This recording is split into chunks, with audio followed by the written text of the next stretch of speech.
শীতের দেশ আলাস্কা, বরফে ঢাকা চারদিক, জমে আছে পাহাড়, হ্রদ আর নিঃশব্দ মৃত্যু। কিন্তু এই জমাট পৃথিবীর মাঝেও এক ছোট্ট কুকুর নিজের জেদ আর ভালোবাসা দিয়ে লিখে ফেলেছিল এমন এক ইতিহাস, যেটা আজও মানুষের চোখে জল এনে দেয়। ও ছিল না কোনো রাজকীয় প্রজাতি, না কোনো শক্তিশালী যোদ্ধা। সে ছিল ছোট, দুষ্টু, সদাই যার ওপর ভরসা হারিয়ে ফেলেছিল। কিন্তু তার হৃদয়টা ছিল আগুনের মতো। যখন মৃত্যু সামনে দাঁড়িয়েছিল তখনও সে থামেনি, পিছিয়ে যায়নি। একদিন এক মারণ ভাইরাস ছড়িয়ে পড়ল আলাস্কার ছোট্ট শহরে। শিশুদের জীবন তখন এক সুতোয় ঝুলছে, আর সেই জীবন বাঁচাতে বেরিয়ে পড়ল এক মানুষ আর তার এক বিশ্বস্ত সঙ্গী, টোগো নামের এক সাহসী কুকুর। আজকের গল্পটা সেই টোগোর, যে প্রমাণ করেছিল বীরত্ব জন্মে হৃদয় নয় দেহে, যে শিখিয়েছিল ভালোবাসা মানে শুধু পাশে থাকা নয়, প্রাণ দিয়ে ফিরিয়ে আনা। কিন্তু মালিক সাইপ হঠাৎ একদিন তাকে এক পথচারীর হাতে তুলে দিলেন।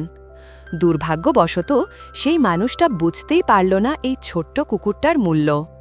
পরের দিনই সে কুকুরটাকে ফিরিয়ে দিল, কারণ তার মতে এই বাচ্চাটা নাকি ভীষণ দুষ্ট আর সামলানোই যায় না। সাইপ বিরক্ত হয়ে কুকুরটাকে একটা ঘরে বন্ধ করে রাখল। তারপর চারপাশে বড় বড় পাথর গিয়ে ঘিরে ফেলল। এইবার দেখে কেমন করে পালাও। যখন সাইপ তার অন্য কুকুরদের নিয়ে প্রশিক্ষণে গেল, তখন এই কুকুরটা অস্থির হয়ে উঠল। সে মরিয়া হয়ে দৌড়াতে চাইছিল, কিন্তু লোহার তারের বেড়া তার পথ আটকে দিল। তখন সে মাটি খুঁড়তে শুরু করল। পাশে থাকা অন্য কুকুররাও তাকে দেখে খুঁড়তে লাগল। প্রথম গর্তটা ব্যর্থ হল, সে দ্বিতীয়টা খুঁড়ল, তারপর তৃতীয়টা। একে একে সবাই হাল ছেড়ে দিল, কিন্তু সে না। অবশেষে সপ্তম গর্ত এসে সে সফল হল। প্রতিবার পালিয়ে গিয়ে সে আবার মালিকের কাছে ফিরে যেত। এতে সাইপ একেবারে ক্ষেপে গেল। সে এবার কুকুরটাকে এক ছোট্ট অন্ধকার ঘরে বন্ধ করে রাখল। শুরুতে কুকুরটা ভয়ে এদিক ওদিক ধাক্কা দিচ্ছিল, কিন্তু কিছুক্ষণ পর শান্ত হয়ে চারপাশে খেয়াল করতে লাগল। তখনই সে দেখল বায়ু চলাচলের একটা ছোট ফাঁক আছে, যেটা দিয়ে হয়তো বেরোনো যাবে। সে পরিকল্পনা করল পালানোর উপায়। প্রথমে আলমারির ভেতরে ঢুকল, তারপর তাকের একটার পর একটা ধাপ বেয়ে ওপরে উঠল। ছাদের বিম ধরে এগিয়ে গিয়ে শেষ পর্যন্ত মাথা ঠেসে বায়ু চলাচলের ফাঁক খুলে ফেলল। ছোট্ট সেই মাথাটা যখন বাইরে বেরোল, তখন সাইপের স্ত্রী হাসতে হাসতে লুটিয়ে পড়লেন। কুকুরটা ঝটপট লাফিয়ে নিচে নেমে দৌড় দিল তার প্রিয় মালিক সাইপকে খুঁজতে। এতবার পালানোর পর সাইপ আর সহ্য করতে পারল না।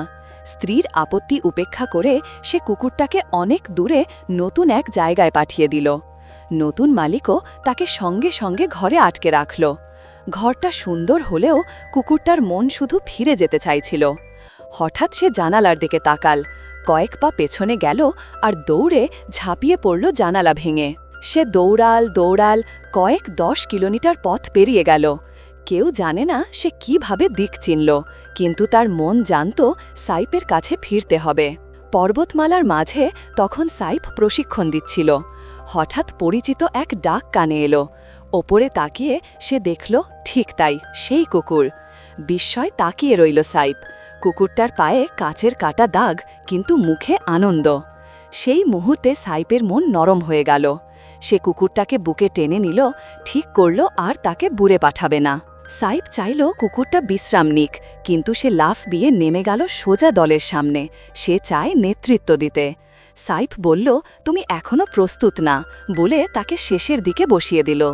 পাশের কুকুরটা মুখ ভার করে তাকাল, কিন্তু সে তাতে কিছু না, বরং হাসি খুশি হয়ে তাকে আদর করতে লাগল। এরপর থেকে কুকুরটা দলের সঙ্গে স্লেজ টানার কাজ শুরু করল। সাইপ অবাক হয়ে দেখল তার গতি, সহনশক্তি আর জেদ অন্য সব কুকুরের চেয়ে অনেক বেশি, তাই তাকে সামনে এক ধাপ এগিয়ে দিল।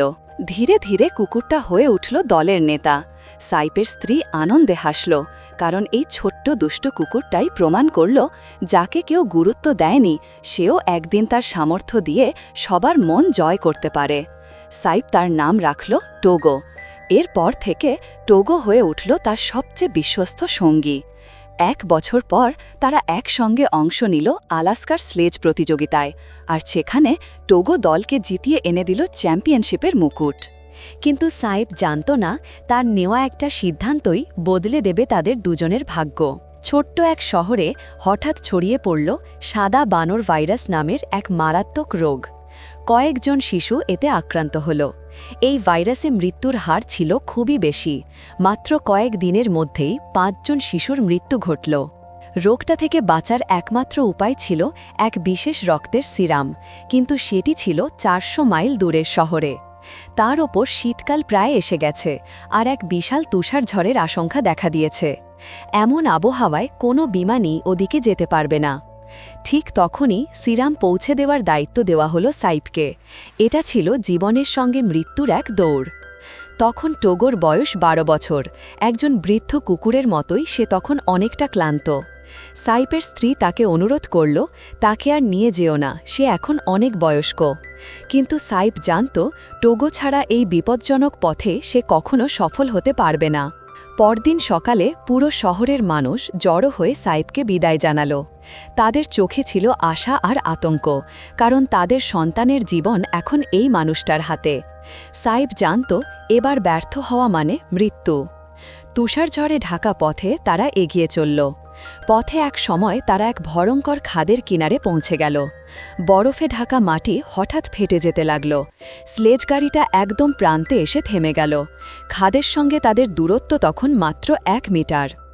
ফিরে যাও টোগো, চিৎকার করল সাইপ। টোগো সতর্কভাবে ফিরে দাঁড়াল।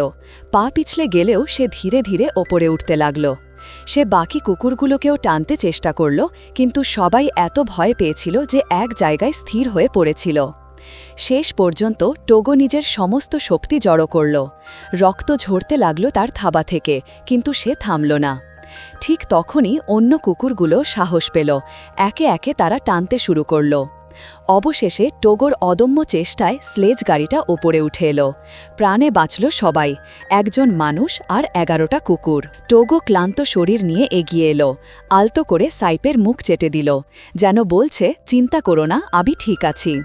তখনই সাইপ লক্ষ্য করল টোগোর এক সামনের পা কেটে গেছে, কিন্তু টোগোর মুখে ব্যথার কোনো ছাপ নেই। তার কাছে মালিকের নিরাপত্তাই ছিল সবকিছুর চেয়ে বড়। রাত নামার আগেই তারা এক ছোট্ট সরাইখানায় পৌঁছল। সেখানে এক দয়ালু ইন্ডিয়ান নারী টোগোর ক্ষত পরিষ্কার করে ব্যান্ডেজ করে দিলেন। এক রাত বিশ্রামের পর ভোর না হতেই সাইপ আবার যাত্রা শুরু করল। কিন্তু সময় ইতিমধ্যে অনেক নষ্ট হয়ে গেছে। তাই এবার সে ঠিক করল বিপদ সত্ত্বেও শর্টকাটে যাবে। সোজা পার হবে ভয়ঙ্কর লোটন হিমসাগর।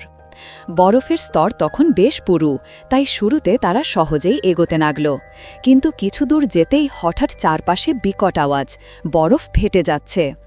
চারদিক থেকে ভাঙা বরফের শব্দ উঠছে। এমনকি অভিজ্ঞ সাইপও ভয়ে কেঁপে উঠল। কুকুরগুলো ভয়ে একত্র হয়ে থেমে গেল, কেউ এগোতে পারল না। এমনকি সাহসী টোগো মাঝে মাঝে ফিরে তাকাচ্ছিল, যেন জিজ্ঞেস করছে, এখন কি করব? সাইপ বুঝল যদি এখন সবাই থেমে যায় তবে তারা সবাই ডুবে যাবে। তাই সে গলা ফাটিয়ে চিৎকার করল, আমরা হার মানব না, কেউ আমাদের থামাতে পারবে না।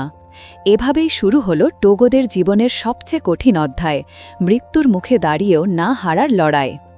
বরফের স্তর তখন ফেটে যাচ্ছিল, কিন্তু সাইপের উৎসাহে কুকুরগুলো ধীরে ধীরে আবার সাহস ফিরে পেল। তারা মাথা নিচু করে প্রাণপণে সামনে দৌড়াতে লাগল।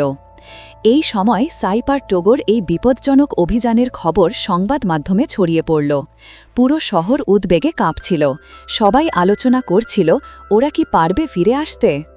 মানুষের এত মনোযোগ আর উদ্বেগ দেখে অবশেষে চাপের মুখে পড়ে শহরের মেয়র সিদ্ধান্ত নিলেন আরও 14টি স্লেজ টিম পাঠানো হবে, যাতে সাইপকে সাহায্য করে সিরাম পৌঁছে দেওয়া যায়। কিন্তু তখনকার দিনে যোগাযোগ ব্যবস্থা এতটা উন্নত ছিল না, তাই সাইপ এসব কিছুই জানত না। সে এখনও তুষারঝড়ের মধ্যে এগিয়ে চলেছে, শরীর ঠান্ডায় জমে যাচ্ছে, চোখ খোলা রাখাটাই কষ্টকর। এখন পুরো দলটা টোগোর নেতৃত্বেই চলছে। অভাগ্যবশত একসময় তাদের স্লেজ দলটি আরেকটি উদ্ধার দলের, জেরির দলের একেবারে পাশ দিয়ে চলে গেল, কিন্তু কেউ বুঝতেই পারল না। তুষারঝড়ের শব্দে সাইপ কিছুই শুনতে পায়নি, আর ক্লান্ত শরীর তাকে প্রায় বেহুশ করে তুলেছিল। ঠিক তখনই বাঘ ঘোরার সময় টোগো যেন কিছু একটা শুনতে পেল। সে কান ঘাড়া করল, তারপর হঠাৎ দৌড়ে পিছনের দিকে গেল। তখনই দূর থেকে শোনা গেল তার জোরে ঘেউ ঘেউ। সেই আওয়াজের দিক ধরে জেরির দল দৌড়ে এলো, আর অবশেষে তারা দেখা পেল সাইপের। এইভাবে টোগোর তীক্ষ্ণ শ্রবণ আর বুদ্ধিমত্তায় সাইপ সফলভাবে পেল প্রয়োজনীয় সিরাম।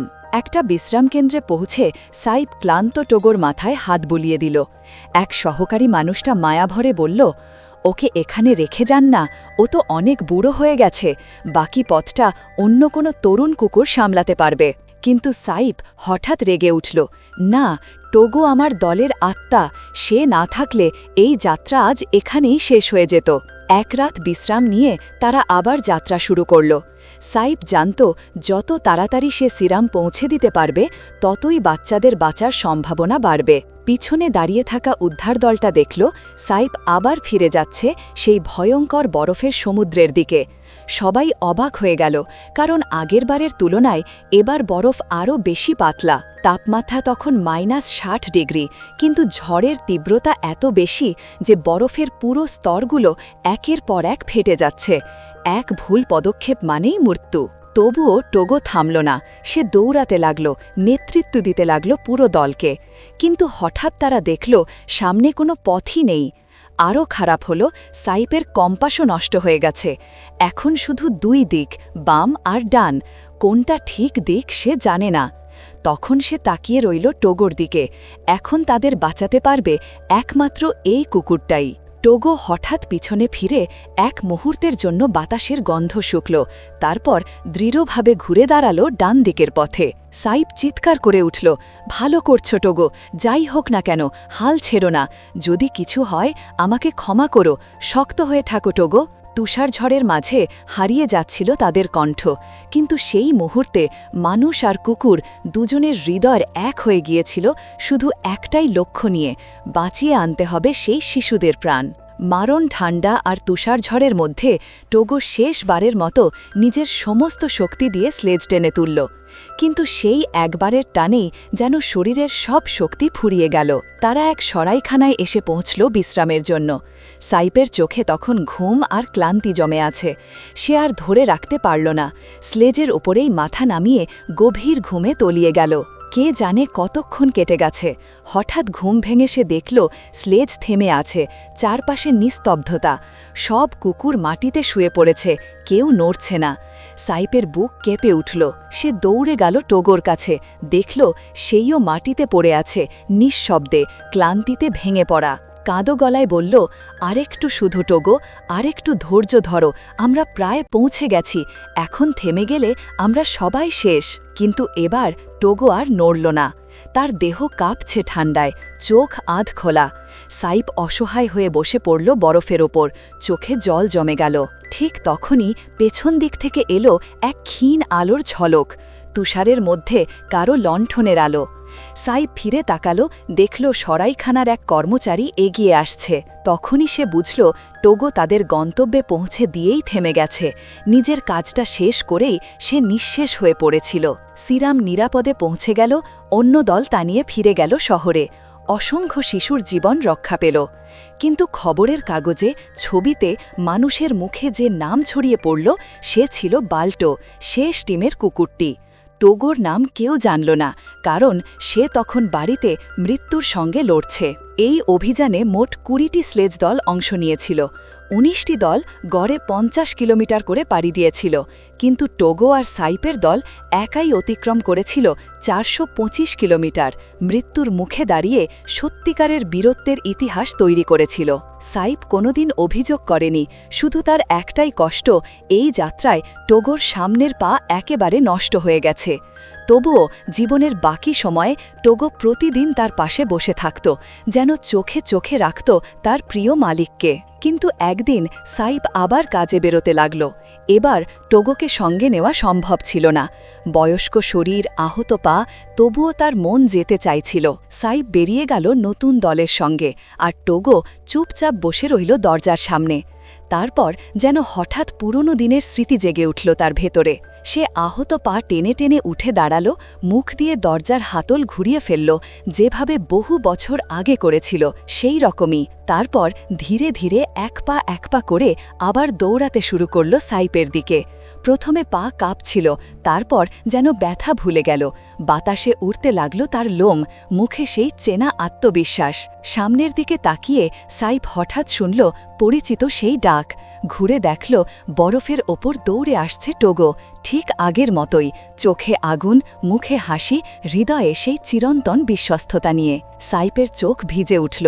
12 বছর আগের সেই ছোট্ট জেদি কুকুরটা আবার ফিরে এসেছে, নিজের ভালোবাসা, নিজের কর্তব্য পূর্ণ করতে। টোগো আবারও প্রমাণ করল বীররা কখনো ভুলে যায় না, আর ভালোবাসা তা মৃত্যুর পরেও থেমে থাকে না।